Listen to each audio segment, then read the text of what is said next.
Hello, I am Leslie and welcome to my channel. Today I'm going to talk about my May TBR, so the books that I hope to be reading in May.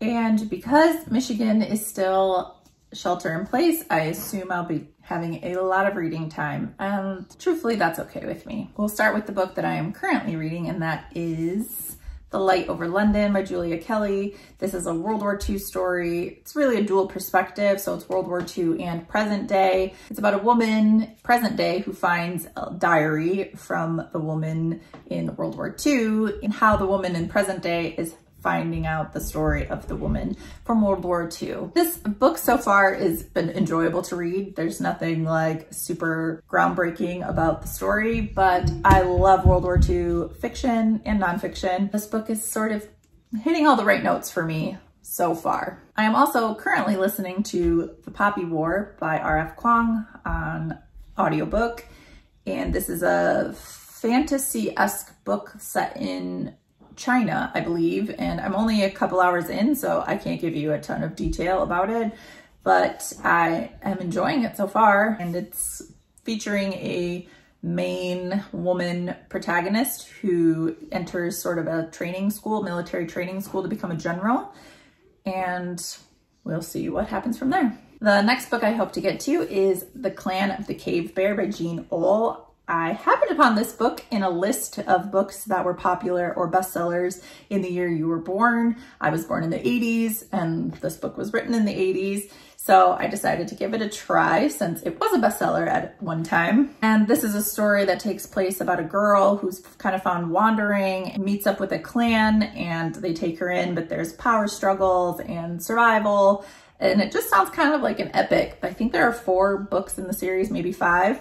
So I'm really hoping I love this so that I have a new series to get really into. Another book on audio I would like to get to is Still Life by Louise Penny. This is a story, it's the first in a series, a mystery series, Inspector Gamache, and takes place in Quebec in Canada, and it's in this small town, and these murders continue to happen, getting to know the whodunit of it all.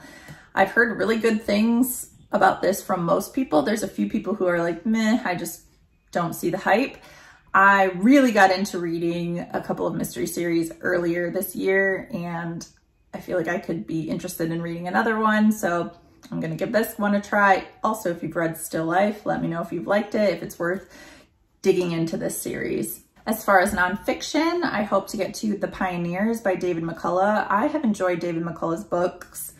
I think my husband bought me this book when we were dating. Well, not this book, bought me 1776 when we were dating, and that book came out 15 years ago, maybe.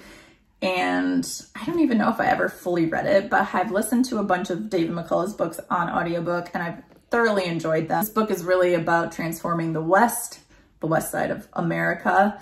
So I am looking forward to that book. If the weather has a really nice string of great days, the book that I would love to read while sitting outside with my kids would be Barefoot by Ellen Hildebrand. I don't know if I've read Ellen Hildebrand before. Maybe I have, maybe once a long time ago. Her books are all set on Nantucket, and they usually follow some sort of family saga or a woman that's just been divorced or something like that. But these are considered like beachy reads. Most people enjoy her writing if they've read her before, so I'm kind of looking forward to this. A friend of mine gave it to me for my birthday a couple of years ago, and I've yet to read it. So, you know, if I can't quite get to the beach, I may as well read something that feels beachy. And since I am mostly done with the Anne of Green Gables series, I think I have 2 more in the series, even though they're not quite following Anne, they're following, I think, her daughters, I think. I hope to revisit my past a little bit with, if I can pick them up, the Little House on the Prairie set. I'll show this side of it. I found this box set that I bought. I can remember ordering this from my Scholastic book order in 5th grade, and I'm so excited to get this box set of all of the Little House books, and I'm hoping to revisit these. I probably won't read them all in May, but if I can read one in May and then move forward, but I'll just show the whole collection here.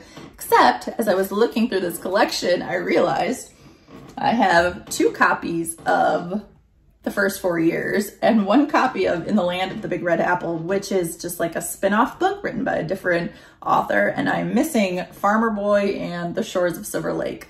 So that's a problem. I loved Laura Ingalls growing up. I went on a road trip when I was a kid with my family. I shouldn't even say kid. I was like a teenager, maybe even graduated high school already.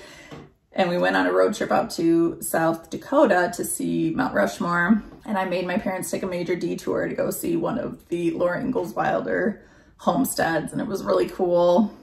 Probably not worth the detour, but it still, you know, warmed my heart. So I'm really excited to read these again and get right back into the world of Laura Ingalls. If you are looking for some comfort reads during this time, Little House on the Prairie, Anne of Green Gables, these are where it's at. These will warm your heart. It's just good. It's just good. And lastly on my list is kind of a wild card, because just the other day I saw like 3 videos and comments of people majorly disliking this story. And The Alchemist by Paulo Coelho. I honestly have no idea what this is about. I think it's like a journey to self-discovery, maybe, or maybe it's fairly ethereal. I'm not sure, but it's super short. It's like not even 200 pages, and the book itself is small. I'm gonna give this a try. I kind of want to see if all of the dislike is warranted or not, or maybe I'll be one of those people who love it, because sometimes with the opinions on the internet, I am always going against the current. So I might just love this book. And as for that, that's really my tentative TBR for the month of May. I typically listen to way more audiobooks than I do print books. So this, well, minus this one because I'm almost done with it. Who knows if I will get to all of these in print. I will probably just download a lot more audiobooks, and by my wrap up for the month of May, I will have read a complete separate list of books. That's just kind of how I am as a reader, but these are some books that I want to read, particularly The Clan of the Cave Bear. It just sounds really interesting, so I really hope I love that. What are you reading this month? How are you hanging in? I hope you are all well, and I'll see you in the next one. Bye.